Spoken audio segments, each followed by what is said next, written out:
ये हमारे लिए सबसे डीप रिलेशनशिप है दुनिया में। पर वैसे दूसरी रिलेशनशिप, महाभारत में भी ऐसा होता था, सम्मान दिखा के बाण मारते थे। अगर ये डील हुआ और ये डील उन शर्तों पे हुआ जिस पे ट्रम्प आमादा है, बहुत बड़ा झटका लगेगा हमारे फार्मर को। हालांकि क्रेमलिन ने कहा है कि ये खबर हम तक नहीं पहुंची है, क्योंकि दिल्ली ने नहीं बताया। हाँ, सही बात। वो वापस रीइम्पोज कर सकता है टैरिफ, क्योंकि वो इस किस्म का आदमी है कि उसने साउथ कोरिया के साथ यही किया। तेल खरीदना बंद कर दिया और अब हम चाबहार से भी पीछे हट गए। क्या ये भी थोड़ा बहुत कहीं इस डील को सफल बनाने के पीछे रहा होगा? ट्रम्प कह रहा है कि एग्रीकल्चर पे भी जीरो कर दिया है टैरिफ हमारे गुड्स के लिए, जो एक बहुत ही सेंसिटिव इशू है हिंदुस्तान में, क्योंकि उसमें 3-4 चीज़ें इन्वॉल्व हैं। इसका मतलब है डेयरी खोल रहे हैं, डेयरी पे 7 करोड़ हिंदुस्तानी जो हैं वो डिपेंडेंट हैं। एप्स्टीन फाइल्स में बहुत सारे हिंदुस्तानियों के नाम भी हैं। वाकई कोई प्रेशर है व्हाइट हाउस पे इन फाइल्स का? उनका बेस वैसे भी कुछ केयर नहीं करता, उनके साथ लॉयल, वो कुछ भी कर सकते। वो सड़क पे चलते हुए किसी आदमी को गोली मार दे तो भी वोटर, उनका जो बेस है, उनका जो लॉयल बेस है, वो हटेगा। चीन जो काराकोरम से लेकर और ग्वादर तक एक रास्ता बना रहा है, जिस पर बहुत हल्ला है पाकिस्तान में। वो रास्ता बन चुका है। हाँ, तो ग्वादर तक चीन की अगर जो है उपस्थिति है, तो उसे काउंटर करने के लिए हमारे लिए चाबहार इंपॉर्टेंट था। मैं अपनी तरफ से कुछ नहीं कह रहा हूँ, मैं तो वो सब कह रहा हूँ जो सरकार ने बातें की थी। हमने ट्रम्प को कुछ वादे किए हैं जो हमारी सरकार हमें बता नहीं रही।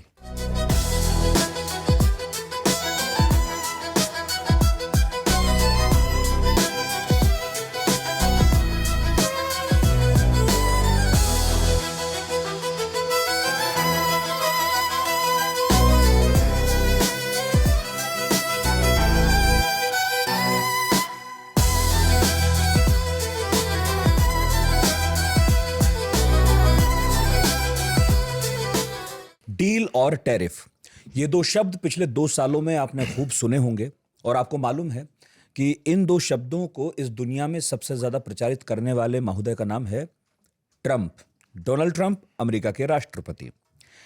डील और टैरिफ दो ऐसे वर्ड्स हैं जिनके इर्द गिर्द उन्होंने अपनी जियोपॉलिटिक्स रची है, और उनकी यही जियोपॉलिटिक्स, उनकी यही डिप्लोमेसी आज देश दुनिया में धमाके किए हुए है। मुझे याद नहीं आता कि 5-7 साल पहले हमारे देश में लोग बहुत ज़्यादा इंटरेस्ट लेते थे या नहीं लेते थे। मुझे तो नहीं लगता कि लेते थे कि दुनिया में क्या हो रहा है, अमेरिका क्या कह रहा है, यूरोप क्या कह रहा है। लेकिन अब धीरे धीरे दुनिया सिमटती जा रही है, कम से कम इन मायनों में कि अमेरिका जो कहता है या यूरोप जो करता है, उसका असर भारत पर होता है, भारत के लोगों पर होता है। कम से कम ये समझ अब हमारे बीच बन गई है। तो हम रोज़ सुबह उठाते हैं अखबार, रोज़ देखते हैं टीवी, इंटरनेट पलटते हैं और जानने की कोशिश करते हैं कि आज डोनाल्ड ट्रंप ने क्या कह दिया। तो इस हफ्ते सोमवार शाम उन्होंने कुछ कहा, कुछ ऐसा जिससे दिल्ली में गहमागहमी शुरू हो गई। ट्रंप के favourite social media platform truth पर उन्होंने लिखा कि भारत और यूएस की डील होने वाली है। अमेरिका भारत के प्रति जो टैरिफ लगा रहा था, अब उनमें नरमी बरतने वाला है। उन्होंने कहा कि मोदी जी मेरे इतने अच्छे दोस्त हैं कि भारत भी अब हम पर बस 0% टैरिफ लगाएगा, और हम लगाएंगे 18%, जो पहले है 50% था। इसके बाद से सोशल मीडिया और देश में एकदम बवाल मचा है। एक तबका नाराज है, दूसरा खुश है, मार्केट भी उछल रहा है, और उधर विपक्ष कह रहा है कि मोदी जी झुक गए। तो पढ़ाकू नितिन वर्ल्ड अफेयर्स में आज का एपिसोड हमने सोचा इसी बात पर किया जाए कि इस डील में क्या है, इसकी परतें उघाड़ी जाएं, समझा जाए कि ये डील किसके लिए अच्छी रही, किसके लिए नहीं अच्छी रही। तो हमारे साथ एक बार वही हमारे पुराने मेहमान और सबसे हिट मेहमान प्रोफेसर मोहसिन रजा हैं। अब तो मेहमान बचे ही नहीं, आप घर के आदमी हो गए हैं। हालांकि मेरा अपना चैनल भी है अब। ये काम आपने पता नहीं अच्छा किया बुरा किया लेकिन अपना चैनल भी खोल लिया जी। लेकिन ठीक है, आपकी डिमांड इतनी है कि आपको चाहिए ही था कि रोजमर्रा में जो कुछ हो रहा है उस पर आप अपनी बात कहें। बेशक। चैनल का नाम बता दीजिए आप। प्रॉफ के शो है, या मेरे नाम से मोहसिन रजा खान से भी आप गूगल करके निकाल सकते हैं यूट्यूब पे। तो अगर आपकी भूख प्यास यहाँ ना मिटे तो प्रोफेसर साहब को सुनने के लिए उनके यूट्यूब चैनल पर जा सकते हैं, लेकिन पहले यही सुनना है। बिल्कुल। तो सर, जिस तरह की डील हुई है, पता नहीं डील हुई है क्या हुआ है, क्या कहना चाहिए नहीं कहना चाहिए, उसे लेकर एक धुंधलका है। कोई भी क्लैरिटी से कुछ कह नहीं रहा है। ट्रंप के ट्वीट की तो मैंने बात की, ट्वीट तो नहीं कह सकते उसे, पोस्ट है वो। और मोदी जी ने भी कुछ लिखा ट्विटर पर या एक्स पर, तो दोनों तरफ से बयान तो आए हैं। मोदी जी ने जो लिखा उसे देखकर कुछ लोग कह रहे हैं कि इसमें ब्यौरे कम है और ठंडा सा एक व्यवहार किया है मोदी जी ने, जबकि ट्रंप बहुत गर्मजोशी से भरे हुए हैं और बहुत ब्यौरे में उन्होंने लिखा है। तो जब सबसे पहले आपने इन दोनों को पढ़ा तो आपके दिमाग में क्या आया? मैं तो रोज़ ही हिल जाता हूँ। दिमाग समझ में नहीं आ रहा, अकल काम नहीं कर रही। एक दिन कोई एप्स्टीन में डिस्क्लोजर होते हैं, मैं तो उससे पहले मैं उसमें ईरान और अमेरिका की जंग के उसमें लगा हुआ था, वीडियो बना रहा था, फिर इसमें आ गया एप्स्टीन में, अब सीधा इस पे आ गए हैं, ट्रेड पे। रोज़ कोई झटका लगता है अंतर्राष्ट्रीय मामलों में। तो ये डील है क्या एग्जैक्टली, इसमें अभी कोई क्लैरिटी नहीं है, क्योंकि हिंदुस्तान की तरफ से, मोदी जी की तरफ से, सरकार की तरफ से कोई इसके ऊपर क्लैरिटी नहीं आई है। जो हमें पता है वो सिर्फ ट्रंप ने जो डिटेल्स दी हैं अपने ट्वीट में वो पता है, और एक दो आर्टिकल्स आए हैं इंडियन एक्सप्रेस इधर उधर हिंदू में तो उससे हम एक अंदाज़ा लगा रहे हैं कि क्या हुआ, क्योंकि डील तो बहुत दिनों से नेगोशिएट हो रहा था पर कुछ क्लैरिटी आ नहीं रही थी। तो एकदम से अब ये क्या हुआ, किस वजह से हुआ, समझ में भी नहीं आ रहा। ट्रंप जो कह रहे हैं वो कह रहे हैं कि भैया $500 बिलियन इंडिया हमसे इंपोर्ट करेगा, यानी अमेरिका हमें $500 बिलियन का सामान भेजेगा। अकल कुछ काम कर नहीं रही, क्योंकि इससे पहले तो गुड्स में हम तकरीबन $45 बिलियन ख़रीदते थे एवरी ईयर अमेरिका से। तो 500 बिलियन तो 11 साल के बराबर हो गया ना सामान खरीदना उनसे। तो 11 साल के बराबर सामान कैसे ख़रीदा जाएगा, समझ में नहीं आ रहा। ट्रंप को बड़े नंबर्स अच्छे लगते हैं, उनको पता है कि क्या बिकता है और ऑडियंस के लिए भी, तो उस हिसाब से बोलते हैं। अब इसकी कोई डिटेल्स आई नहीं है, पर हमारा जो गुड्स ट्रेड था अमेरिका के साथ वो था तकरीबन, हम बेचते थे उनको तकरीबन 85 बिलियन के आसपास, 80s में ही रहता है आजकल, और हम उनसे ख़रीदते थे 45 बिलियन, यानी हमारा 42 बिलियन का ट्रेड सरप्लस था। अमेरिका वाहिद कंट्री जिसके साथ हमारा इतना बड़ा ट्रेड सरप्लस है, बाकी सबके साथ हम डेफिसिट में ही रहते हैं। अभी जो कुछ लोगों ने मुझे कॉन्ट्रडिक्ट करने की कोशिश की कि ईयू के साथ है हमारा ट्रेड सरप्लस, वो इसलिए क्योंकि हम रशिया का तेल वापस उनको बेचते हैं, वरना एक्चुअली उस रशियन तेल को हटाओ तो कोई ऐसा सरप्लस नहीं है हमारा। तो मतलब हम सामान तो हमारे लिए अमेरिकन मार्केट इंपॉर्टेंट है। खरीदते ज्यादा हैं, बेचते कम हैं अमूमन, लेकिन अमेरिका में तस्वीर उल्टी थी और इसीलिए हमारे लिए परेशानी भी थी। इसीलिए ट्रंप को परेशानी भी थी और इसीलिए हमारे लिए वो मार्केट बहुत ज़रूरी मार्केट है, पर उससे कई ज़्यादा गुना हम और बेचते हैं जो दिखता नहीं, यानी सर्विसेज ट्रेड। उस अमेरिका हमारे ऊपर निर्भर है और हम भी एक तरह से निर्भर हैं, क्योंकि जो हम बेचते हैं, आपने ये ग्लोबल कैपेबिलिटी सेंटर सुने होंगे, पुणे में, हैदराबाद में, नोएडा में, गुड़गांव में।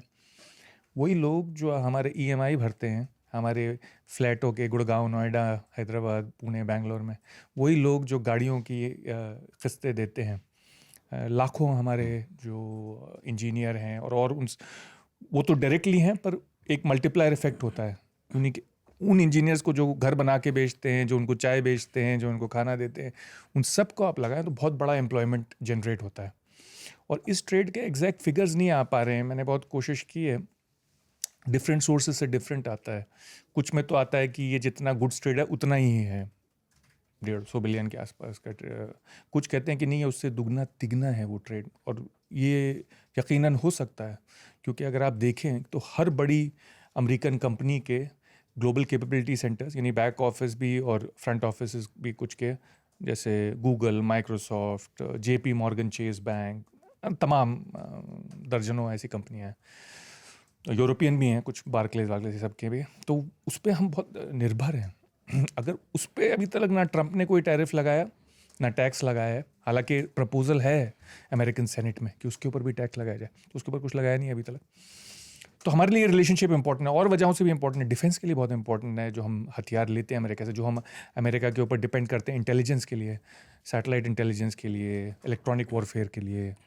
तो हमारे लिए अमेरिकन रिलेशनशिप, और फिर टेक्नोलॉजी इंपोर्ट करने के लिए हर एरिया में, चिप से लेके AI से लेके वेपन्स टेक्नोलॉजी से लेके, हम अमेरिका के ऊपर निर्भर हैं। तो हमारे लिए बहुत इंपॉर्टेंट रिलेशनशिप है। इसलिए आप देखिए कि ये सब हुआ, तू मैं हुई 50%, पर पब्लिकली कोई तू मैं नहीं हुई दोनों के बीच में, और बाकी रिलेशनशिप चलती रही। तो सिर्फ गुड्स ट्रेड इफेक्ट हुआ, जो शायद टोटल ट्रेड का आधा या 1/3 या 1/4 भी हो सकता है। तो बाकी रिलेशनशिप इफेक्ट नहीं हुई। दिखाता है कितनी डेप्थ है इस रिलेशनशिप में। ये हमारे लिए सबसे डीप रिलेशनशिप है दुनिया में। पर वैसे दूसरी रिलेशनशिप महाभारत में भी ऐसा होता था कि सम्मान दिखा के बाण मारते थे। बेशक। तो सम्मान दिखा के ट्रम्प ने बहुत बाण चलाए हैं। मुझे थोड़ी सी क्लैरिटी इस पर दीजिए जो आपकी समझ में आया हो कि 25% तो रेसिप्रोकल टैक्स था, प्लस 25% वो था जो इसलिए लग रहा था क्योंकि हम लोग रूस से तेल खरीदते थे। बिल्कुल सही। अब तस्वीर क्या है? ट्रम्प कह रहे हैं 18% है, 18% लगेगा 18 ही लगेगा। और वो 25% वो जो 25 रूस से गया, तेल खरीद रहे थे वो खत्म हो वो गया। खत्म, और वो बाकी 25 को भी 18 पे ले आए। अच्छा, जो तो आप कह रहे हैं 18 ही बचा 50 में से। 18 ही बचा। हालांकि क्रेमलिन ने कहा है कि ये खबर हम तक नहीं पहुंची है क्योंकि दिल्ली ने नहीं बताया। हाँ, सही बात, सही बात। नहीं, पर देखिए इसमें दो तीन पेचीदगियां हैं। हम बड़ा सस्ता तेल खरीदते थे ईरान से, वो अमेरिका ने रुकवा दिया। फिर हमने सस्ता तेल खरीदना शुरू किया, थोड़ा बहुत सस्ता था मार्केट से, रूस से, वो भी अमेरिका उसके भी मना कर रहा है। पर हम खरीदते रहे तेल, और रूस जो हमें शायद 1% के हमारे टोटल ऑयल इंपोर्ट का 1% के करीब था रूस से, वो चला गया 33, 35, 36% तक। तो हमने एकदम से उसका ऐसा फ़ायदा उठाया, और कुछ कंपनियों को फ़ायदा हुआ उसमें पेट्रोलियम सोर्सिंग की, और कुछ वो री एक्सपोर्ट हो जाता था हमारे मार्केट, क्योंकि हमें तो नहीं दिखा कम होते हुए तेल, हमारी मोटरसाइकिल और गाड़ियों में तो हमें उसी कीमत पे मिलता रहा, पर वो री एक्सपोर्ट हो जाता था काफ़ी, तो उसका फ़ायदा होता था। कुछ गवर्नमेंट कलेक्ट कर लेती थी फ़ायदा, कुछ वो कंपनियाँ कलेक्ट कर लेती थी उसका प्रॉफिट। तो वो हमने कम किया। ये गवर्नमेंट ने अनाउंस नहीं किया, पर चुपके रूस से कम कर दिया। जैसे ये टैरिफ पड़ा, हमने कम कर दिया खरीदना। पर फिर भी हमारा ज़ीरो आउट नहीं हुआ है रशिया से तेल खरीदना। ये दिलचस्प बात है कि अभी तक नहीं हुआ है। नहीं हुआ है हमारा। अब भी हम 1.1 मिलियन बैरल्स लेते हैं अब भी रूस से। लेकिन हमारा डील अभी साइन नहीं हुई। हमारा पीक पे डील अभी साइन नहीं हुई। पीक पे हमारा जो था 2.4 मिलियन बैरल्स पर डे था। तो हमने कम तो किया चुपचाप, पर अभी ज़ीरो आउट नहीं हुआ है तेल अभी भी। यही मैं बोल रहा हूँ कि डील अभी साइन नहीं हुई। ये सही बात है, हाँ, आपकी बात सही है। क्या पता यही शर्त हो कि आप जीरो कर दें। आप ये, या तो ये हो सकता है, पर ये जब कम हुआ थोड़ा ना, 1.8 मिलियन बैरल्स पे जब आया, यानी कि तकरीबन 25% ही हमने कम किया था उस वक्त तक। ये नवंबर की बात है।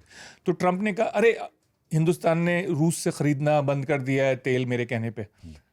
यानी वो हर चीज़ को एग्जैजरेट करते हैं। 25% कम किया था, उन्होंने कहा बंद कर दिया। अब आधा हो गया, 50% पे आ गया हमारा खरीदना, जो हम खरीद रहे थे रशिया से तेल। तो ऑलरेडी ट्रंप ने हमारे ऊपर से सैंक्शंस हटा दिए। तो इसमें दो एस्पेक्ट्स हैं। ये एक तो ये है कि हो सकता है इंडिया चुपचाप लेता रहे थोड़ा बहुत तेल, से 500,000 बैरल्स लेता रहे, मतलब जो अभी है उसका भी आधा कर दे, 25%, मतलब जो टोटल था पहले का उसका 25% लेता रहे।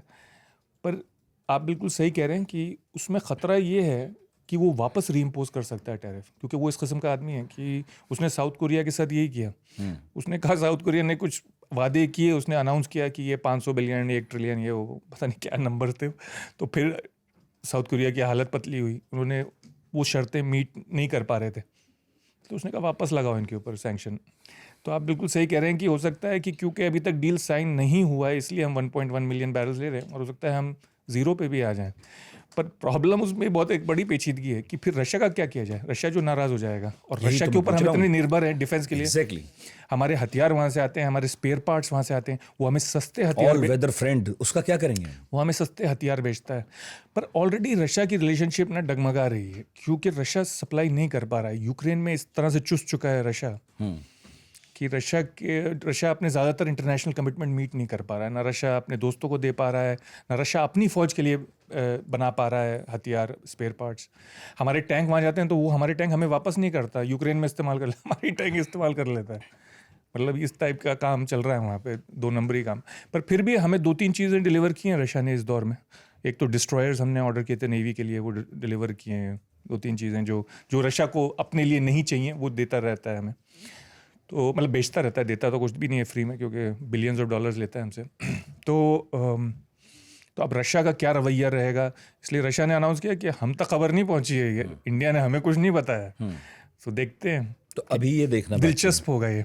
हाँ, तो अभी तो ये देखना बाकी है। दूसरा, इसी बीच एक सवाल पूछ रहा हूँ मैं, क्योंकि बहुत सारे लोग, इस बीच बजट आया और बजट में ये देख रहे थे कहाँ क्या एलोकेट हुआ है। तो चाबहार को लेकर इस बार कोई एलोकेशन नहीं है, जीरो है। जी जी हम चाबहार पोर्ट को जो ईरान में है उसको लगातार हम विकसित कर रहे थे और हमने यही सोचा था कि वो अफगानिस्तान की तरफ जाने वाला रास्ता बनेगा और साथ में हम ये भी सोच रहे थे कि इससे पाकिस्तान को भी हम टैकल कर पाएंगे क्योंकि उनसे बहुत दूर नहीं है चाबहार। बिल्कुल।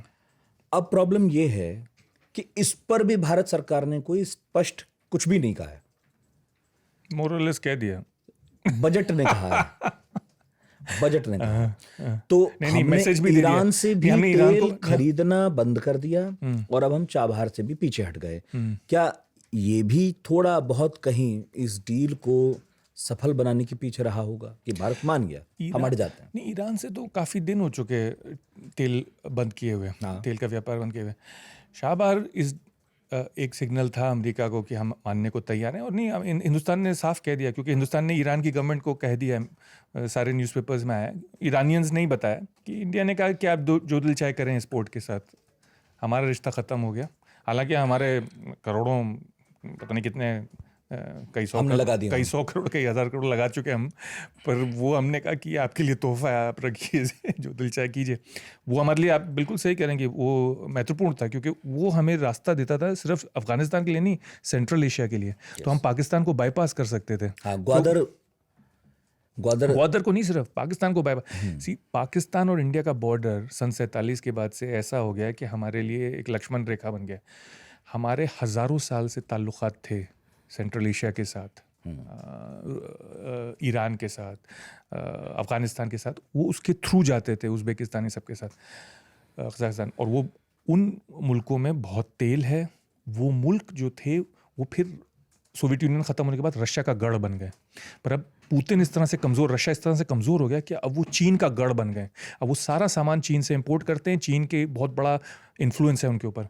तो वो हमारे लिए एक तोड़ होता कि हम वापस, हम भी तो जनरेट करते हैं ना बहुत सारे प्रोडक्ट।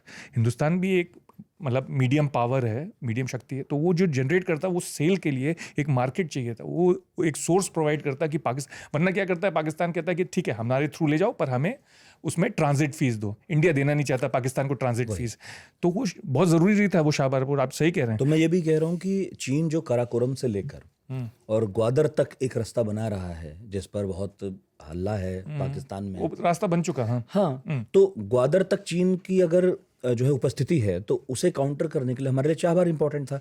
मैं अपनी तरफ से कुछ नहीं कह रहा हूँ, मैं तो वो सब कह रहा हूँ जो सरकार ने बातें की थी या फिर सरकार को समर्थन करने वाले लोगों ने हमें बताया था कि टैक्स के पैसे आपके इसलिए लग रहे हैं वहां पर क्योंकि हम इससे काउंटर कर लेंगे चीन और पाकिस्तान को।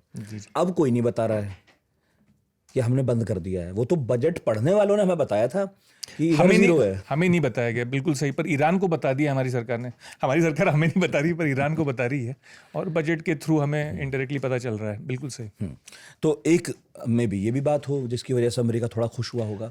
एक चीज और मैं समझने की कोशिश कर रहा हूँ, एक्चुअली इस पॉडकास्ट में मैं ये शुरुआती हिस्से में समझने का प्रयास कर रहा हूँ, क्योंकि किसी को पता तो चला नहीं कि ये डील सफल हुई कैसे है, ये हो कैसे गई है, किसकी तरफ ज्यादा झुकी हुई है ये तो नहीं पता, लेकिन ये हो गई ये तो क्लियर है, हो चुकी है।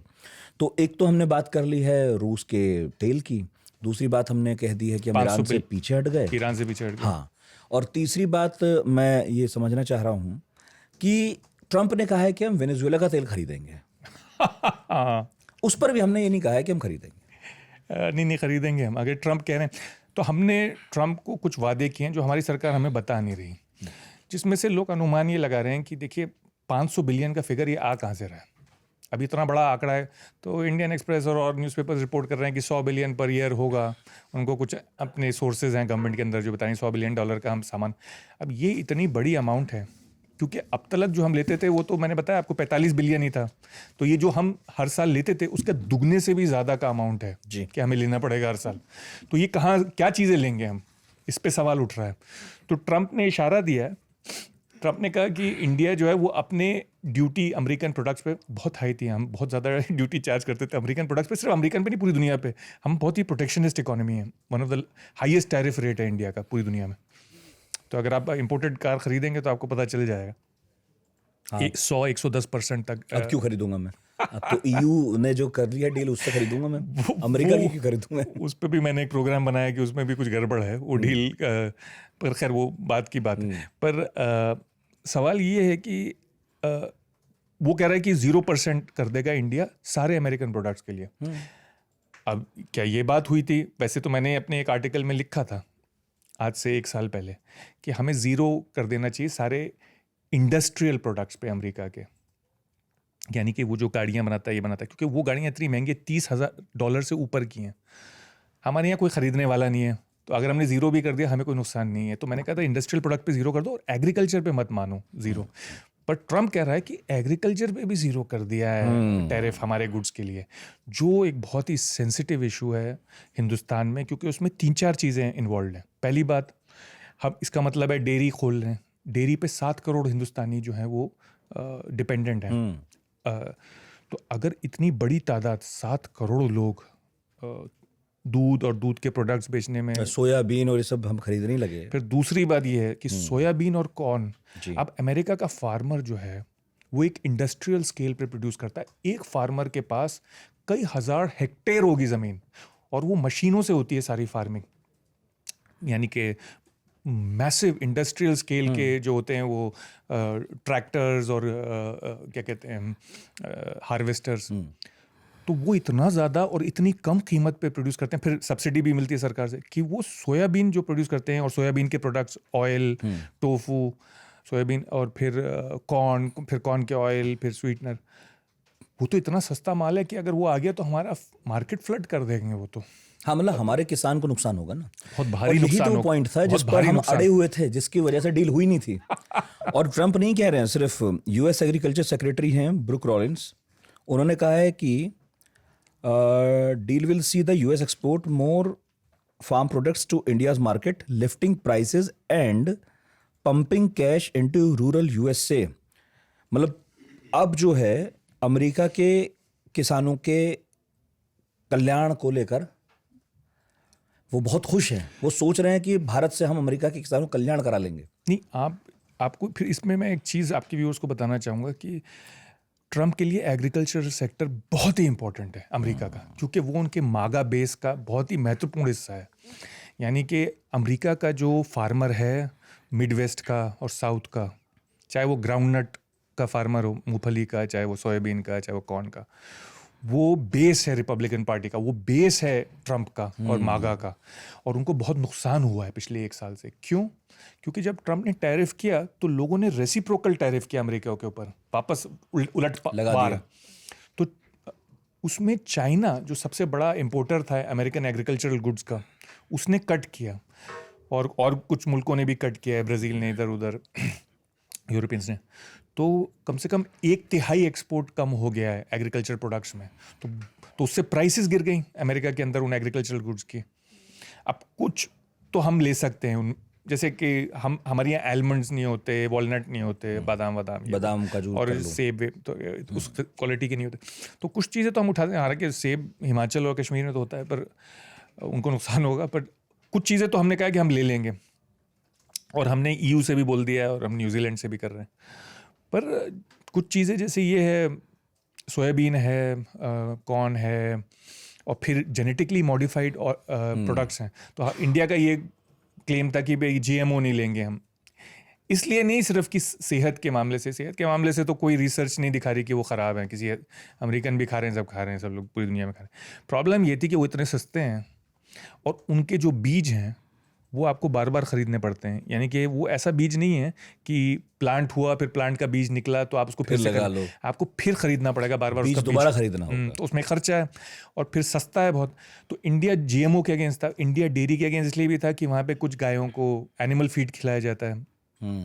खैर उसको तो हम लेबल कर सकते हैं, उसका एक सोल्यूशन ये है कि उस पर लेबल कर दो कि ये मिल्क प्रोडक्ट जो है वो उससे बना हुआ है, तो लोग अब आप जिसकी मर्जी है, जिसको खाना है वो खाएगा।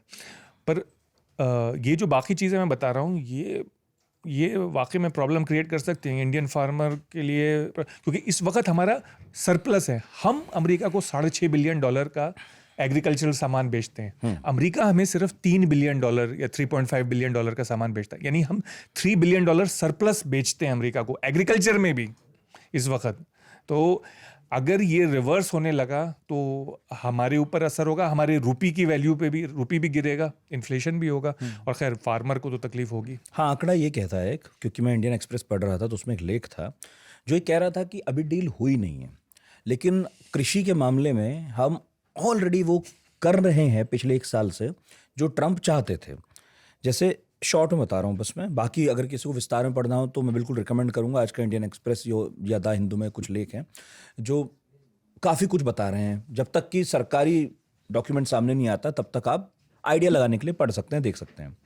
जनवरी से नवंबर 2025 के बीच का है। यूएस हमें जो बेचता है agriculture goods 2.85 billion US dollar है। सेम मंथ पिछले जो बेच रहा था इसमें 2.13 यूएस बिलियन डॉलर बेच रहा था, यानी कि 34% की बढ़ोतरी तो अभी हो गई है जब हमने डील नहीं की है। हमने जो बेचा है वो बस 5% बढ़ोतरी है, तो हमारे 5% और उनके 34%, 3.1 बिलियन डॉलर अगर वो हमारे साथ कर लेता है, मतलब बेच ही लेगा वो उतना, तो वो ऑल टाइम हाई है एनीवे वैसे ही। तो जो ट्रंप ने चाहा था वो तो हम बिना डील की यूं भी कर रहे हैं, और एग्रीकल्चर में कर रहे हैं। अभी सारे जो प्रोडक्ट्स हैं उनकी बात नहीं कर रहा हूं मैं। तो जो सबसे बड़ा रोड़ा था इस डील में, जो सबसे बड़ी परेशानी थी उनकी, वो यही थी कि हम अपना एग्री मार्केट नहीं खोल रहे हैं उनके लिए। और हम कैसे खोलेंगे? ये मुल्क किसानों का मुल्क है, और अभी हमने देखा था किसान सड़कों पर थे, तो इस सरकार ने वो नियम वापस लिए, वो कानून वापस लिए, ये कहते हुए लिए कि शायद हम समझा नहीं पाए, लेकिन किसानों को अगर नहीं समझ में आया तो कोई बात नहीं, क्योंकि हम किसानों की हितैषी है सरकार, और आपको होना पड़ेगा। क्योंकि कुछ भी कहिए आप, आज भी करीब 6 लाख गांव हैं, 50% आपकी आबादी कृषि पे आपकी जीडीपी निर्भर है। एग्जैक्टली। तो ये तो किसी भी सरकार के लिए, मैं कह रहा हूं, ये सरकार के अलावा कोई और भी सरकार हो, ये अनदेखा करना बड़ा मुश्किल है। और वो एक बड़ा वोट बैंक है। कितनी सारी पार्टियां तो इस देश की किसानों के वोट बैंक पर पल रही हैं, तो किसान को अनदेखा करना तो किसी के लिए भी मुश्किल है। पर क्या आप ये मानते हैं कि कहकर नहीं, बिना कहे धीरे धीरे वो होने लगा है जो ट्रंप ने चाहा था? देखिए, कुछ तो हमने कम किया है टैरिफ, पर अभी तक कृषि उत्पादों पे नहीं इतना हुआ है। कॉटन पे मिसाल के तौर पे कम किया था, इसलिए अमेरिकन कॉटन ज़्यादा बिकना शुरू हुआ। डायरेक्टली कृषि, हाँ, कुछ तो हमने अकोमोडेट किया है, बेशक। आई मीन, ये तो इसमें कोई दो राय नहीं है कि सरकार ने अकोमोडेट किया। आप बिल्कुल सही कह रहे हैं अमेरिका को। पर अभी तक जो मेन आइटम्स हैं हमारे कृषि उत्पाद के, उस पर अभी तक इतना अकोमोडेशन नहीं हुआ है। हल्के हल्के, मतलब बादामों पे और इस पे कर रहे हैं, वॉलनट्स, एप्पल, जैसे मैंने कहा आपको, कुछ चीज़ों पे कर रहे हैं। पर अगर ये डील हुआ, और ये डील उन शर्तों पे हुआ जिस पे ट्रंप आमादा हैं, तो बहुत बड़ा झटका लगेगा हमारे फार्मर को, इसमें दो राय नहीं है। हमारे फार्मर को झटका लगेगा, पर सरकार कह रही है कि हम प्रोटेक्ट करेंगे। प्रधानमंत्री ने भी कहा इंडिपेंडेंस डे स्पीच में, आपको याद होगा कि मैं लेकिन तो प्रधानमंत्री ने जो हाल में ट्वीट किया है, उससे कुछ लोग कह रहे हैं काफी कोल्ड शोल्डर दिया उन्होंने ट्रंप जैसी भाषा का उपयोग नहीं किया है। और हालांकि ये हुआ है कि आज कुछ अखबार ये बता रहे हैं, मीडिया भी बता ही रहा है। एक तो पीयूष गोयल ने कल जो प्रेस कॉन्फ्रेंस की, तो उसमें बहुत सारी डिटेल्स तो नहीं है, मगर यही है कुल मिलाकर बात जो वो कहते रहे हैं कि भाई किसानों के हित का ख्याल, हाँ, अपने देश के हित का ख्याल रखेंगे। प्रधानमंत्री ने भी कहा है। लेकिन हित का ख्याल हुआ या नहीं हुआ, ये तो तब पता चलेगा जब आंकड़ा सामने आएगा। कुछ दिए नहीं आगे। जब दोनों सरकारें ये बताएंगी कि एक्चुअली क्या हुआ है, तो फिर एक्सपर्ट्स बताएंगे तो कि हित का ख्याल रखा गया था किसके या किसका बिल्कुल नहीं। सही आप कह रहे हैं, हमें कुछ अंधेरे में रखा गया है, बेशक, इसमें कोई दो राय नहीं है। ट्रंप की, पर मैं बताता हूँ ये क्यों रखा गया है हमें अंधेरे में। ट्रंप की स्ट्रेटेजी ये है कि मोटी मोटे नंबर दो। वो वैसे भी डिटेल्स में इंटरेस्टेड नहीं है, उसकी अटेंशन स्पैन लो है। वो बड़े बड़े नंबर में इंटरेस्टेड है, वो इम्पैक्ट अपने ऑडियंस के लिए करता है। दूसरा, उसको एक फ़ायदा भी है स्ट्रैटेजी में। अगर वो ज़्यादा डिटेल बताएगा तो फिर वो बाद में नेगोशिएशन में आपका आर्म ट्विस्टिंग नहीं कर सकता, यू नो। तो वो थोड़ा सा वेग रखता है उसको, और अगर उसको लगता है कि वो डिससेटिस्फाइड है इस डील के साथ, तो फिर वो वापस टैरिफ लाता है। तो इस तरह से वो आपको हमेशा एज पे रखता है, ख़तरे की एज पे।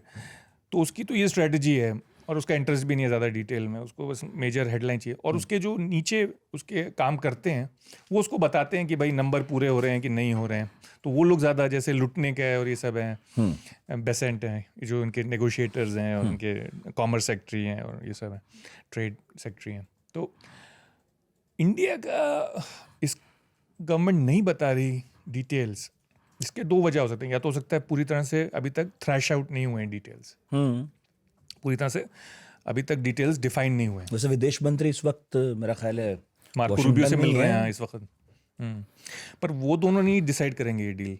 वो दोनों स्ट्रेटेजिक रीजंस के लिए मिल रहे हैं, टेक्नोलॉजी और ये सब वेपन्स और ये सब चीज़ों के लिए, आईटी। बट दूसरा वजह ये हो सकती है कि फर्क तो पड़ता होगा फिर भी, हाँ थोड़ा बहुत। हाँ बिल्कुल फ़र्क तो पड़ेगा, और वो करेंगे इस पे भी बात करेंगे वो नहीं। पर और दूसरा रीज़न ये हो सकता है कि सरकार नहीं बता रही है। पहला तो जैसे मैंने बताया, डिटेल्स अभी तक डिफाइन नहीं हुई होंगी। दूसरा ये भी हो सकता है कि कुछ शर्तें ऐसी हैं जो नहीं चाहती सरकार बताना ये भी हो सकता है। तो देखना होगा कि क्या क्या निकलता है पिंजरे में से। हाँ मतलब, पर ये कोई ऐसी चीज़ तो है नहीं कि छिपी रहेगी, ये भी पता चल ही जाएगा, आंकड़े सामने आ ही रहे हैं। By the way, white house sources के हिसाब से जो यूएस ने टैरिफ लगाए थे दुनिया भर में, यूके पे 10% है, ईयू पे 15%, इंडोनेशिया 19%, पाकिस्तान 19%। पाकिस्तान ने इस पर बड़ी खुशी मनाई थी, उन्होंने कहा था कि हम हिंदुस्तान के मुकाबले ज़्यादा करीब है अमेरिका के, ये बता रहा है ये आंकड़ा कि हम 19% पे कर लिया हमने। Cambodia 19, Malaysia 19, Bangladesh 20, Vietnam 20, south Africa 30, China 37, Brazil 50%, और अब हम आ गए 18% पे। इसे जीत क्यों ना माना जाए? अगर मैं फिर इस नज़रिए से देखूं, ये जीत क्यों नहीं है? तो अगर ये जीत अब की है तो ये 6 महीने पहले क्यों नहीं हो गई ये जीत? सवाल ये भी तो है ना कि अगर हम अब जीत गए। लोग कह रहे हैं क्योंकि हमने यूरोपियन यूनियन से मदर्स ऑफ ऑल डील वो जो साइन की है, उससे ट्रंप अब दबाव में है और इसलिए वो अब माने 18% पे। मतलब हमने आर्म ट्विस्ट किया, ये भी तो एक तर्क है। मेरे ख्याल से इसमें कोई सच्चाई नहीं है। अगर ये शर्तों पे, जो शर्त ट्रंप ने अनाउंस की हैं, अगर हम 6 महीने पहले मान जाते तो भी हमारा 18% हो जाता। अगर वाकई ये शर्तें हैं जो ट्रंप ने अनाउंस की हैं, मुझे नहीं पता कि वाकई ये शर्तें हाँ, ये हैं, तो अभी पता ही पर नहीं है। अगर ये शर्तें हैं तो 6 महीने हमने फालतू में ही बर्बाद किए। और मैं उन लोगों से मिला जो अफेक्टेड थे, यानी मैं बेचारे लेदर इंडस्ट्री वालों से मिला और टेक्सटाइल वालों से मिला, जिनकी मध्य प्रदेश, दिल्ली, हरियाणा और यूपी के जो थे इस नॉर्दर्न रीजन के, उनका तो बुरा हाल हो गया। क्योंकि कई बेचारे ऐसे थे कि उनका माल ट्रांजिट में ही रोक दिया, और कुछ को बोला चलो ट्रांजिट में जो है वो जाने दो, यानी कि जो सफ़र में है, पर जो फैक्ट्री में है इस वक्त बन रहा है उसको बंद करो फ़ौरन। अब उन्होंने लोन ले रखे थे बैंक से, ओवरड्राफ्ट ले रखी थी, वो डिफ़ॉल्ट में चले गए, उनका ताला लग गया, उनकी वो तनख्वाह नहीं दे पाए। जिन वर्कर्स को तनख्वाह नहीं दे पाए, उनके घर में चूल्हा नहीं चला। जो खुद ओनर्स थे वो डिफ़ॉल्ट में चले गए, कईयों के तो घर जब्त हो गए, कोई सिक्योरिटी थी बैंक में, अपनी इतना गाड़ियाँ। बड़ा असर है, दिख क्यों नहीं रहा है? बोल रहे हैं लोग, एसोसिएशंस भी हैं इन सब की, हमें ऐसी बहुत ज़्यादा आवाज़ें तो सुनने को मिली नहीं। मैं तो एसोसिएशन के हेड से ही बात करके आ रहा हूँ ना, मुझे बता रहा है, वो कह रहा है कि 50-60 लोग आते थे, कभी बहुत से बहुत आते थे मीटिंग्स में, इस बार 400 लोग आए। तो जो ओनर्स हैं, मिसाल के तौर पर मैं लेदर गुड्स वाले से मिला था, लेदर गुड्स इंडस्ट्री, क्योंकि हम लेदर भी बहुत सामान बहुत सारा अमेरिका को सप्लाई करते थे। उसने कहा कि वो तो रो रहे थे, वो अपने 20 बच्चों के साथ आए मीटिंग में।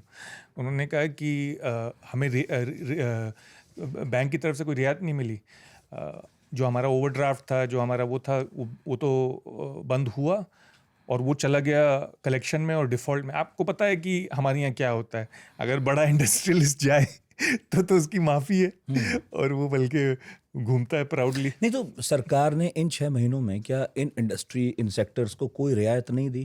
क्योंकि सरकार को तो पता ही था कि ये बुरा असर पड़ने वाला इन सेक्टर्स पर, तो कि हम इन सेक्टर पर कॉम्प्रोमाइज़ नहीं करेंगे। हल्की फुल्की दी थी रियायत, पर वो सफिशिएंट नहीं थी। अब अच्छा। आपका मिसाल के तौर पे आपकी फैक्ट्री में ताला लगा हुआ है 6 महीने से, तो अब वो सरकार थोड़ी भरेगी सारी चीज़ें उसकी। दूसरी बात ये है कि एक और प्रॉब्लम है, वो जो इंडियन सप्लाई करते थे अमेरिकन मार्केट में, वो चक्कर ये है कि वो बहुत ही कंपेटिटिव मार्केट्स थे, तो अब औरों ने वो फिल कर दिए हैं वो जगहें। मिसाल के तौर पे इंडोनेशिया में भी वही सामान बनता है, मलेशिया में भी वही सामान बनता है, या किसी और मुल्क में भी। तो अब उसको वापस छीनना उस मार्केट को मुश्किल है, तो एक झटका तो लगा है। और हम नहीं खोज पाए मार्केट 6 महीनों में।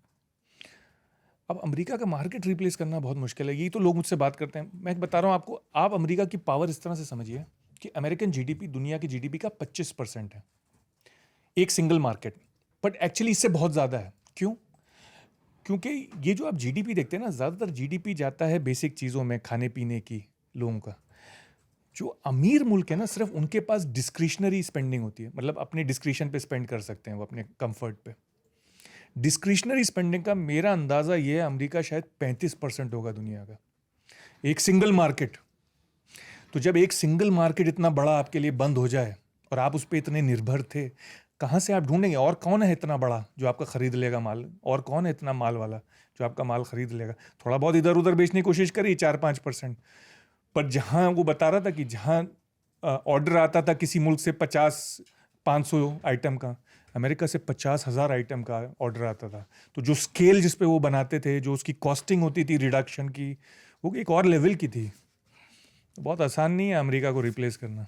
ये बात तो है, आसान तो नहीं है, लेकिन बात यही हो रही थी कि हम नए मार्केट खोज लेंगे। अब नए मार्केट खोजे गए कितने, ये तो आप जैसे एक्सपर्ट बताएंगे। लेकिन फिलहाल तो ये है कि संयुक्त किसान मोर्चा का बयान है कि ये डील लोगों के साथ धोखा है, और वो याद दिला रहे हैं उन्हें, प्रधानमंत्री मोदी को, कि आपने 15 अगस्त 2025 को कहा था कि मैं पर्सनली तैयार हूँ, he is personally ready to pay heavy price to protect the interest of the farmers. तो याद दिलाने कि आपने कहा था कि आप तैयार हैं, तो अब देखिए इसमें करके दिखाइए अब हमारे हितों की रक्षा। दूसरी तरफ सरकार, मैं बताई दी आपको, पीयूष गोयल कह रहे हैं कि नहीं, हमने तो हितों की रक्षा की है। तो कुल मिलाकर अभी दोनों सरकारें जब आंकड़े दे देंगी तो हम फिर से बैठ के बात कर लेंगे। लेकिन अभी आपको ये डील किसकी जीत नजर आती है, मोदी की या ट्रंप की? अब डिटेल नहीं है तो कहना मुश्किल है ना किसकी किसकी जीत है। जब डिटेल होगी। वैसे कांग्रेस से कह रही है कि नरवणे की जो अनपब्लिश्ड किताब है उससे भटकाने के लिए डील हुई है। ये तो नहीं हो सकता। नहीं, उधर वाले भी कुछ कह रहे हैं कि एप्स्टीन से भटकाने के लिए ट्रंप ने डील की है। वैसे अमेरिका में ये लोग कह रहे हैं कि ये जो जनरेट करते हैं ना अब ट्रंप हर हफ्ते एक नया क्राइसिस जनरेट करते हैं। कभी ग्रीनलैंड हो रहा है, तो कभी ईरान हो रहा है, तो कभी कुछ और हो रहा है। तो लोग कह रहे हैं इससे एप्स्टीन से जो है वो अटेंशन हट रही है। मुझे ये नहीं लगता कि ट्रंप किसी डिज़ाइन के साथ करते हैं। ये कोई डिज़ाइन नहीं है कि एप्स्टीन से हटाना चाह रहे हैं वो अटेंशन। उनका बेस वैसे भी कुछ केयर नहीं करता, उनके साथ लॉयल, वो कुछ भी कर सकते। वो सड़क पे चलते हुए किसी आदमी को गोली मार दें तो भी वोटर, उनका जो बेस है, उनका जो लॉयल बेस है, वो हटेगा नहीं। पर उन्होंने खुद ही ये बात कही थी कि मैं अगर न्यूयॉर्क में चलते हुए किसी को गोली मार दूं तो भी मेरा बेस मुझसे नहीं हटेगा। तो दुनिया में गोली मारते घूम ही रहे हैं वो। तो मुझे नहीं लगता ये वो अटेंशन हटाने के लिए कर रहे हैं, पर उसका इफेक्ट ये हो रहा है कि जब ये कभी ग्रीनलैंड को हथियाना चाहते हैं, कभी ईरान को धमकाना चाहते हैं, तो उससे लोगों की अटेंशन कुछ हटती तो है एप्स्टीन से। एप्स्टीन फाइल्स में बहुत सारे हिंदुस्तानियों के नाम भी हैं, और वैसे तो दुनिया भर के लोगों के नाम हैं। और अभी तो बताया जा रहा है कि 6 मिलियन पेजेस हैं, उनमें 3 मिलियन पेजेस रिलीज हुए हैं, आधा काम भी बाकी है।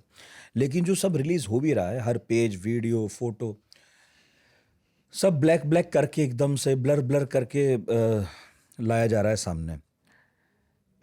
वाकई कोई प्रेशर है व्हाइट हाउस पे इन फाइल्स का? मतलब हमें तो बहुत दूर से कुछ पता नहीं चलता, आप बात करते हो अपने मित्रों से, तो बताइए कुछ है एप्स्टीन फाइल्स का? हाँ, प्रेशर प्रेशर तो है ना।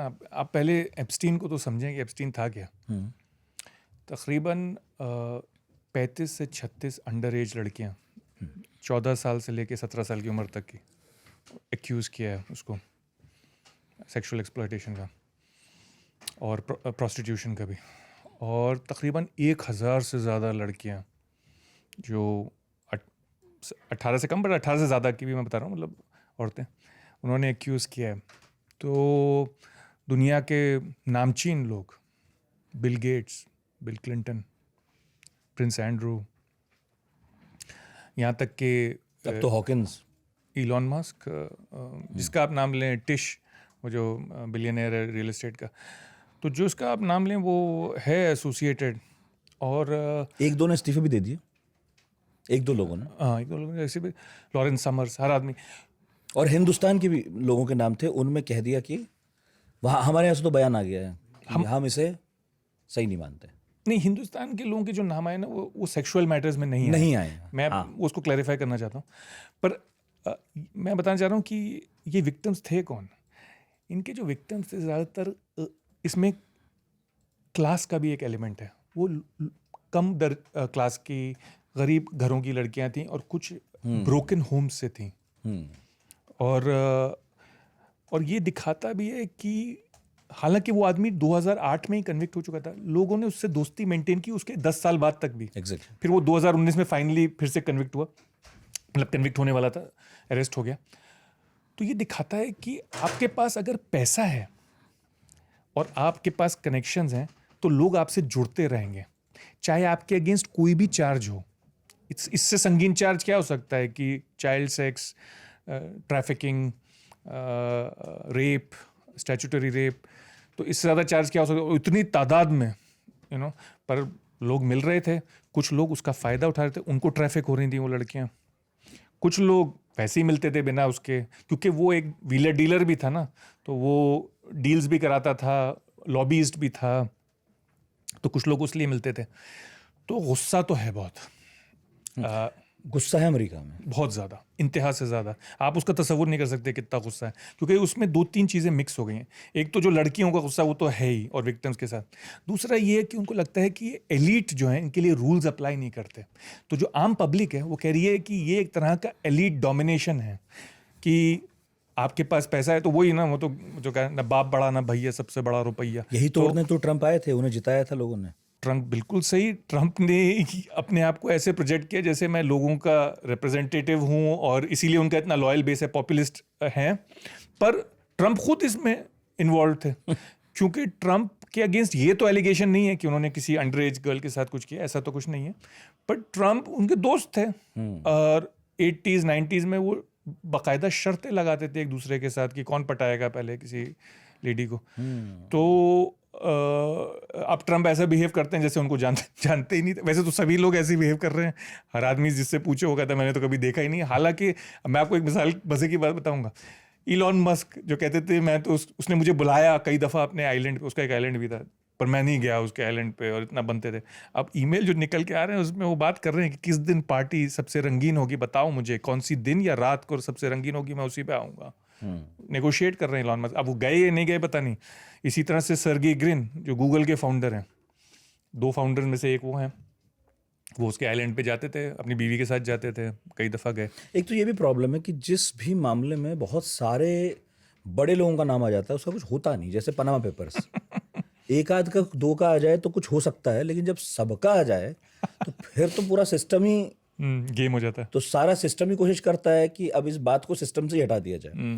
तो मेरा ख्याल है वहाँ के जस्टिस डिपार्टमेंट ने भी ऐसा कुछ कहा है कि कुछ नहीं हो रहा इस पे। ट्रम्प ने खुद अपने आप को फंसा लिया, क्योंकि ट्रम्प जब इलेक्शन के लिए लड़ रहे थे उन्होंने कहा मैं तो सारे पेपर कर दूंगा पब्लिक, क्योंकि लोग डिमांड कर रहे थे बहुत ज़्यादा, खासतौर से रिपब्लिकन, क्योंकि रिपब्लिकन जो बेस है वो थोड़ा सा कम तबके का है। बिल्कुल।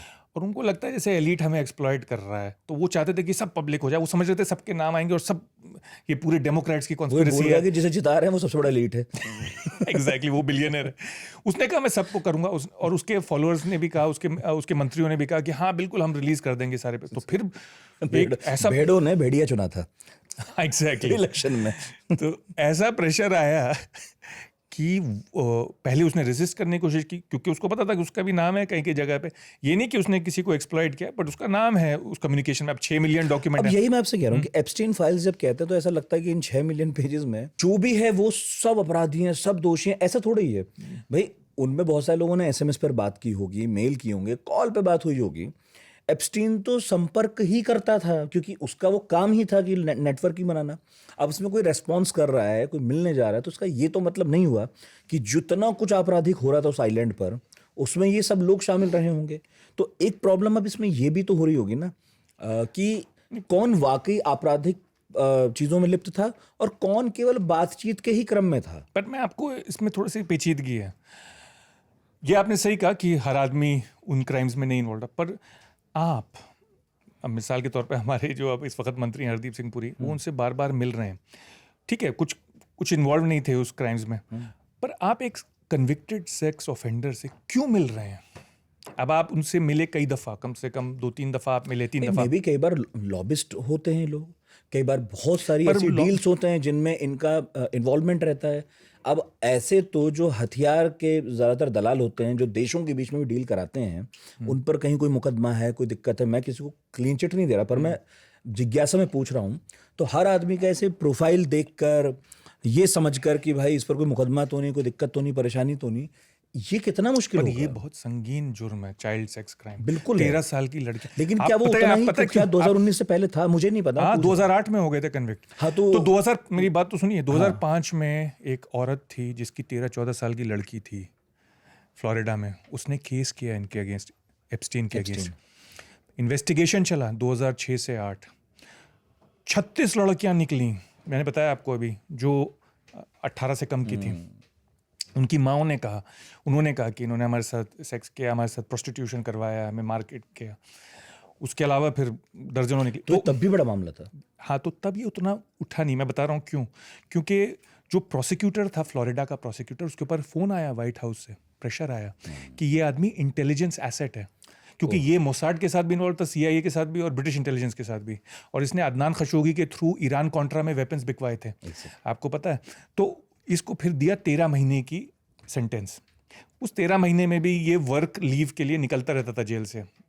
13 महीने कस्टडी में था, जैसे हमारे राम रहीम निकलते हैं, तो वो बाहर निकलता रहता था। और फिर ये वापस आया तो इसने वापस रीएस्टैब्लिश कर लिया अपने आप को सोसाइटी में, और इसके दोस्त भी इसके साथ लगे रहे। और ये मामला इतना, क्योंकि मीडिया में इतना नहीं आया था, तो ये इतना ब्लो अप नहीं हुआ। तो जब हरदीप सिंह पुरी से मिल रहे थे, क्योंकि वो हमारे एम्बेसडर भी थे UN में, न्यूयॉर्क में, उसके बाद फिर 3 साल और भी रहे। 2014 में उन्होंने BJP के मेंबर बन चुके थे पर मिनिस्टर नहीं थे। 2014 से 17 वो एक थिंक टैंक में काम करते थे न्यूयॉर्क में, तो उस दौरान भी मिलते रहे गवर्नमेंट के बिहाफ पे। वो चाह रहे थे कि कुछ सिलिकॉन वैली के इन्वेस्टर्स आए इंडिया और कुछ टेक डील्स हो जाएं, ये वो करके मार्केट करने के लिए। पर जो सबसे ख़तरनाक डीलिंग है वो 2017 से 19 की है, अनिल अंबानी की। एंड अनिल अंबानी जो हैं वो अपने आप को प्रोजेक्ट कर रहे हैं on behalf of the Indian government. तो वो मैं बताऊंगा क्या चीज़ है। वो भी सेक्स से रिलेटेड नहीं है, बट उससे कई चीज़ें हमें पता चलती हैं, कई राज हमें पता चलते हैं उन ईमेल से। तो आप क्यों मिल रहे हैं इनसे? चलो, अनिल अंबानी क्या कर रहा है वो तो हमारी गवर्नमेंट का रिप्रेजेंटेटिव नहीं है, हमें उससे मतलब नहीं है। क्योंकि जो ढंग की गवर्नमेंट है वो उसके थ्रू लॉबिंग नहीं कर रही थी। अच्छा। कुछ कर रही थी, जैसे मंगोलिया ये वो सब कर रहे थे उसके। हाँ, उन्हें जहाँ से सोर्स मिल जाए तो उसके थ्रू घुसने की कोशिश करते हैं, पर ज़्यादातर उसके थ्रू नहीं कर रहे थे लॉबिंग, क्योंकि लॉबीज बहुत सारे हैं, ज़रूरी नहीं है कि एप्स्टीन के थ्रू ही आप लॉबिंग करें। तो हमें उन डील्स में 2-3 चीज़ें पता चलती हैं उन ईमेल्स में जो शेयर हुए। पहला तो ये कि वो कह रहे हैं, एप्स्टीन स्टीव बैनन को लिख रहे हैं, वो भी उनके कॉन्टैक्ट में। स्टीव बैनन खास एडवाइज़र हैं ट्रंप के। तो वो कह रहे हैं that Modi is on the same page as you regarding China, which he also considers the principal enemy and its proxy Pakistan in the region। तो हमें ये दिखाया जाता है कि पाकिस्तान हमारा मेन एनिमी है, और चाइना के बारे में कभी सरकार ये नहीं कहती कि ये हमारा मेन एनिमी है। हालांकि मैंने आपके पॉडकास्ट में ये कहा था कि चाइना मेन एनिमी है, और मैंने बजाई थी वजह भी क्यों चाइना मेन एनिमी है। क्योंकि पाकिस्तान हमारा 1/7 है, हम उससे 7 गुना बढ़े। तो वो हमारे लिए एक्चुअली कंपटीशन है नहीं, इकोनॉमिकली भी, पॉलिटिकली भी, मिलिटरी। हम ये मान लें कि वो तो बस चीन का एक प्रांत ही हो गया। एग्जैक्टली, मैंने यही कहा था कि चीन का प्रांत है, और वो हमारे खिलाफ सिर्फ इस वजह से खड़ा हो पा रहा है, मुकाबला कर पा रहा है, क्योंकि चीन उसके पीछे। चीन उसको वेपन्स दे रहा है, चीन उसको इंटेलिजेंस दे रहा है, सैटेलाइट्स दे रहा है, चीन इन्वेस्टमेंट कर रहा है, निवेश कर रहा है, पोर्ट्स दे रहा है। तो इसलिए पाकिस्तान खड़ा है। तो सरकार को सही आइडिया है जो हमें नहीं पता चलता। हाँ। तो ये इस तरह की जो रेवलेशन होते हैं ये बहुत इंपॉर्टेंट है। क्यों? क्योंकि हमारे मीडिया नहीं निकलवा पाता ये अंदर की बातें। जब कोई इंटरनेशनल मीडिया, सही बातें कहीं भी तो नहीं जाती। अब हम मीडिया का हिस्सा है, लेकिन मैं एक चीज कह रहा हूँ कि राजकाज चलाने के दौरान या विदेश नीति भी चलाने के दौरान, डिप्लोमेसी के दौरान, ऐसी बहुत सारी बातें हैं जो नहीं कही जा सकती हैं। हाँ, ये ठीक है, मेरी बात काम है सबका कि बात निकलवाए, लेकिन बहुत सारी बातें नहीं कही जा सकती। मेरी बात सुनिए, जब कोई भी विकीलीक्स, जब कोई भी इंटरनेशनल इन्वेस्टिगेशन होता है ना, पेगासस, ये क्यों इंपॉर्टेंट है? और जैसे जब ये हुआ था फ्रांसवा होलांद का राफेल का इंटरव्यू, या मिसाल के तौर पे अभी अडानी के अगेंस्ट इंडाइटमेंट्स हुए, SEC securities and exchange commission US के और US जस्टिस डिपार्टमेंट के, तो हमें चीज़ें कुछ पता चलती हैं जो हमें वैसे नहीं पता होती। तो इसलिए ये इंटरनेशनल खुलासे बहुत इंपॉर्टेंट हैं, इनसे हमें कुछ इंसाइट पता चलती है। तो हमें इससे ये पता चल रहा है कि असल में वाकई में ही सरकार जो है वो चीन को ख़तरा समझती है, हमें ये नहीं पता थी। दूसरी बात बहुत इंटरेस्टिंग पता चली, वो कह रहा है कि प्राइम मिनिस्टर मोदी आने वाले हैं मिलने के लिए वॉशिंगटन में। तो एप्स्टीन बोल रहा है कि for Washington this is part of Israel strategy, यानी कि हमारी मीटिंग, इंडिया की फॉरेन पॉलिसी वॉशिंगटन की नज़र में, ट्रंप की नज़र में इस पार्ट ऑफ इजराइल साइड। 2017-19 की बातें हैं, 17 से 19 की बातें।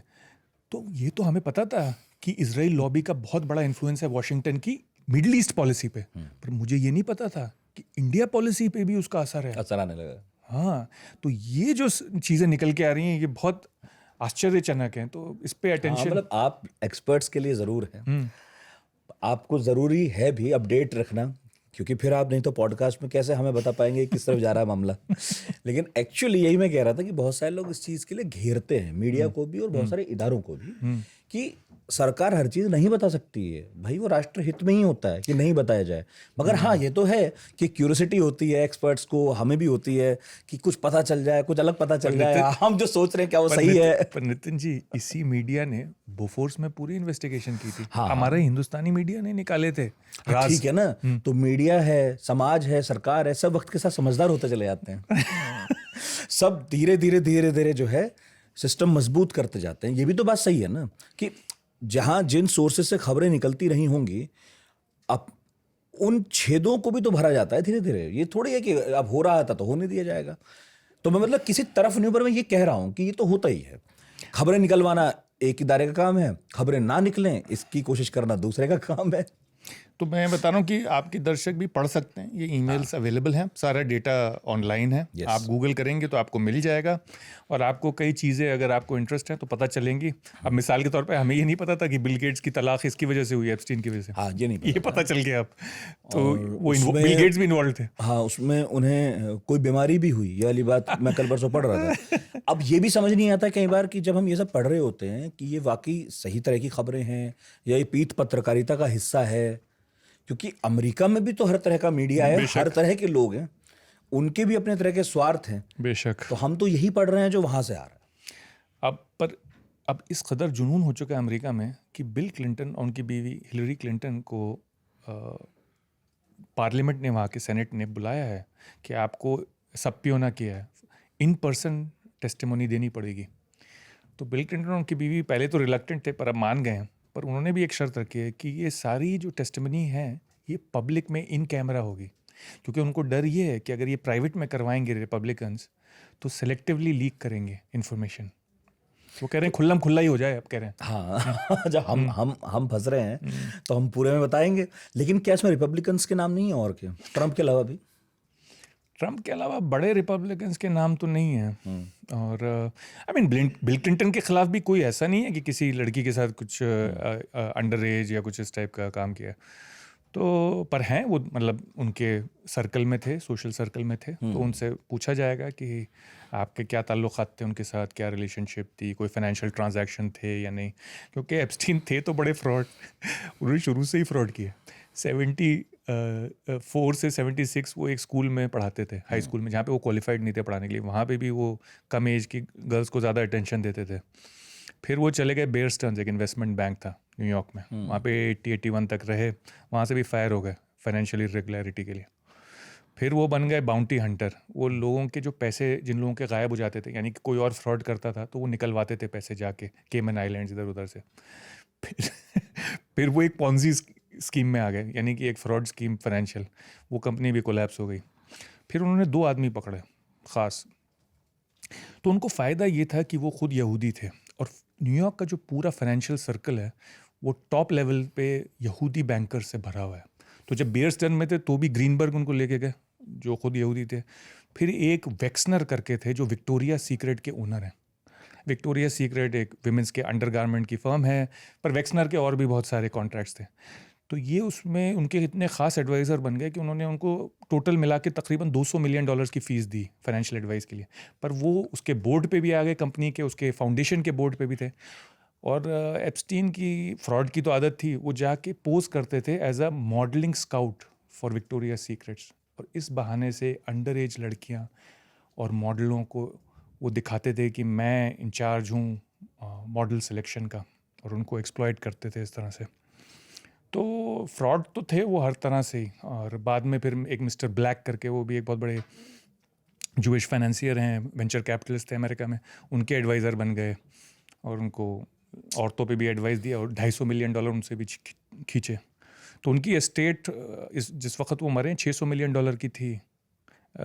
जिस वक्त एप्स्टीन ने खुदकुशी, उस पर भी कुछ क्वेश्चंस हैं।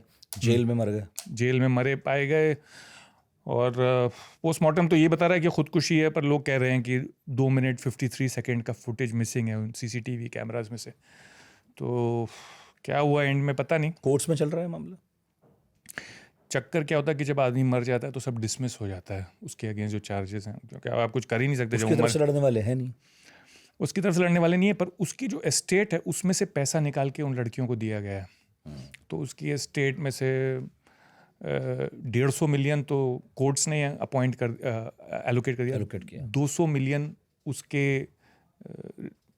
भाई और जो उसके दोस्त थे उन्होंने दिया है, तो 350 मिलियन तो ऐसे निकल चुका है।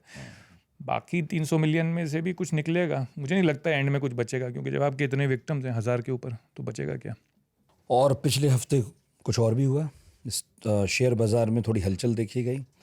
मैंने कुछ लोगों से बात की तो उन्होंने कहा कि ईरान पर हमला होने वाला है। मतलब सोना भी उछला, चांदी भी उछल रही है। चांदी तो कुछ ज़्यादा ही उछली।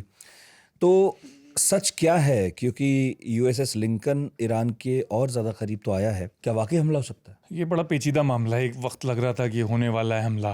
पिछले हफ्ते तो किसी ने कहा कि बस हो ही रहा है। पर ये चांदी और गोल्ड सिर्फ उसकी वजह से नहीं जंप किए, वो एक रीज़न था। बट सारे सेंट्रल बैंक्स बहुत तादाद में ख़रीद रहे हैं। चाइनीज़ सेंट्रल बैंक, बहुत सारे सेंट्रल बैंक्स ख़रीद रहे हैं गोल्ड और सिल्वर। फिर वो गिर भी गया 30%, फिर उछल गया कल परसों। तो जियोपॉलिटिकल हालात देखिए हैं तो गड़बड़ी। पहले यूरोपियंस ने बेचे कुछ बॉन्ड्स, क्योंकि वो ग्रीनलैंड के ऊपर कन्फ्रंटेशन होने लगा अमेरिका और यूरोप का। नॉर्वे स्वीडन इनके सेंट्रल बैंक्स ने बेचे डॉलर बॉन्ड्स और गोल्ड ख़रीदा। फिर चाइनीज़ मुस्तकिल कर रहे हैं, ख़रीद रहे हैं। तो अब ईरान पे हमला होगा या नहीं, ये थोड़ा पेचीदा मामला है। हो भी सकता है, 50-50 का चांस है, क्योंकि अभी तक जो शर्तें ट्रंप ने रखी हैं वो इतनी एक्सट्रीम हैं कि मुश्किल लग रहा है कि ईरान उन पे एग्री हो पाएगा उन सारी शर्तों पे। उन्होंने 3 शर्तें रखी हैं। 0 एनरिचमेंट न्यूक्लियर मटेरियल का, जो पहले नहीं थी। ओबामा ने अलाउ किया था कि न्यूक्लियर एनर्जी के लिए आप कर सकते हैं 20% लेवल तक आप एनरिच। दूसरा, उन्होंने कहा अपने सारे प्रॉक्सीज को बंद करो, इनको पैसा देते हो हिजबुल्लाह सबको बंद, 0। ये भी क्योंकि इसराइल का प्रेशर इतना ज़्यादा है, यानी कि जूश लॉबी का प्रेशर इतना ज़्यादा है न्यूयॉर्क में, वाशिंगटन में, कि उनके कहने पे किया है। JCPOA में भी ट्रंप उसी वजह से निकला है। मैं इसलिए नहीं बोल रहा कि मैं कुछ रूमर बता रहा हूँ, बट मेरे पास प्रोफेसर मियर शैमर जो शिकागो यूनिवर्सिटी में प्रोफेसर हैं, और प्रोफेसर स्टीफन वॉल्ट जो हार्वर्ड यूनिवर्सिटी में प्रोफेसर हैं, वो खुद जूइश हैं। स्टीफन वॉल्ट, उन दोनों की किताब है, वो आप पढ़ सकते हैं, द इजराइल लॉबी।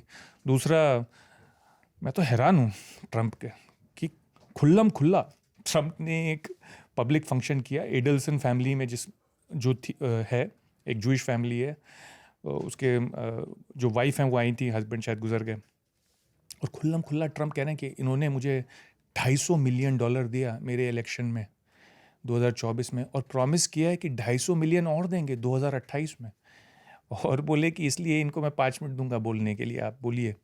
और बोले कि इनके शौहर जब भी आते थे और ये भी जब आते थे तो सिर्फ एक ही चीज़ कहते थे कि आप इजराइल के लिए बस कर दीजिए अपनी पॉलिसी, बस इजराइल का हित कर दीजिए। करे $250 मिलियन, तो मैं बता रहा हूँ एक डोनेशन ऐसा है, आप जाके गूगल कर सकते हैं, वीडियो देख सकते हैं। तो दूसरी ये शर्त है कि हिजबुल्लाह बंद करो। तीसरा ये कि सारी जो लॉन्ग रेंज मिसाइल्स हैं वो बंद करो, यानी कि कोई मिसाइल जो इजराइल तक पहुंच सकती है वो फ़ौरन तबाह करो और अपना प्रोग्राम बंद करो इस मिसाइल का। तो ये तीनों शर्तें, फिर तो बिल्कुल निहत्था हो जाएगा ईरान। मुश्किल लग रहा है और कि मानेगा। निर्भर करता है कि एप्स्टीन वाला मामला कितना संगीन होता जाता है। आखिरी सवाल, दावोस समिट में मार्क कार्नी ने कहा था, काफ़ी मशहूर हो गया वो भाषण, कि वर्ल्ड ऑर्डर बदल रहा है, रियल पॉलिटिक का वक्त है, सारे इक्वेशंस बदल रहे हैं। ऐसे में भारत जो स्टैंड ले रहा है, EU के साथ डील साइन की, ईरान से दूरी बना ली, रूस से भी दूरी बनाने का इशारा है, बहुत कंफ्यूजिंग है सब। तो कंफ्यूजन का जो हल है वो तो प्रोफेसर ही देंगे। तो आपको क्या लगता है भारत की फॉरेन पॉलिसी इस वक्त क्या है? उसे आप किस खांचे में रख सकते हैं? कोई टर्म है आपके पास, या आपके पास कोई पुराना उदाहरण है बताने के लिए? हमें दुनिया कैसे देख रही है, हम दुनिया को कैसे देख रहे हैं, या हम भी एक बिना डिज़ाइन के बस रिएक्ट करते जा रहे हैं? कुछ हद तक तो हम रिएक्ट कर रहे हैं, और वो सही भी है, क्योंकि जब दुनिया, आप सुबह उठते हैं और पूरी दुनिया बदल जाती है। क्या है वो, कल सवेरे जब मैं उठा, वो जो पितरस बुखारी का है। तो दुनिया बदल चुकी थी। अब आपको भी जब दुनिया बदल गई तो आपको भी उसके रिएक्ट करना है। पर कुछ ओवरऑल स्ट्रेटजी भी बनाने की कोशिश कर रहे हैं, पर वो स्ट्रेटजी जो पहले थी वो गड़बड़ में है। पहली स्ट्रेटजी ये थी कि देखिए, फंडामेंटल फैक्ट चेंज नहीं होता। आपके बराबर एक मुल्क है जिसकी इकॉनमी आपसे 5 गुना बड़ी है, और वो एक 800 पाउंड गुरिल्ला है कमरे में, जैसे कहते हैं ना इंग्लिश में, he is the 800 pound guerrilla in the room.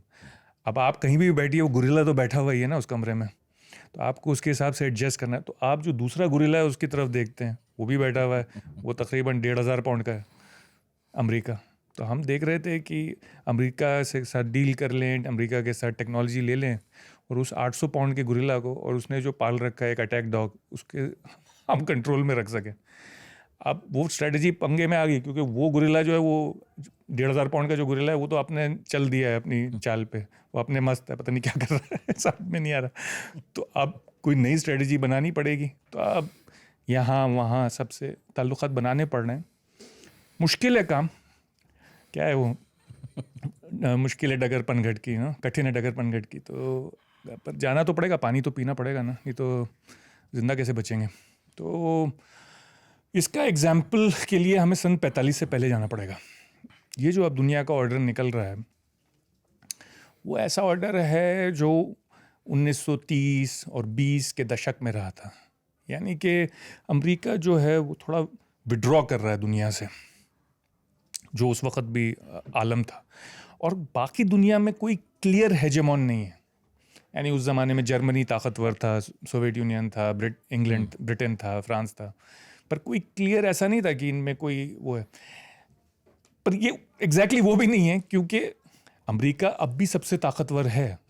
Withdraw तो कर रहा है पर ताकतवर है, ये इसका कोई प्रेसिडेंट नहीं है। यानी जब ताकतवर होता है मुल्क ना, तो बाहर को एग्जर्ट करता है।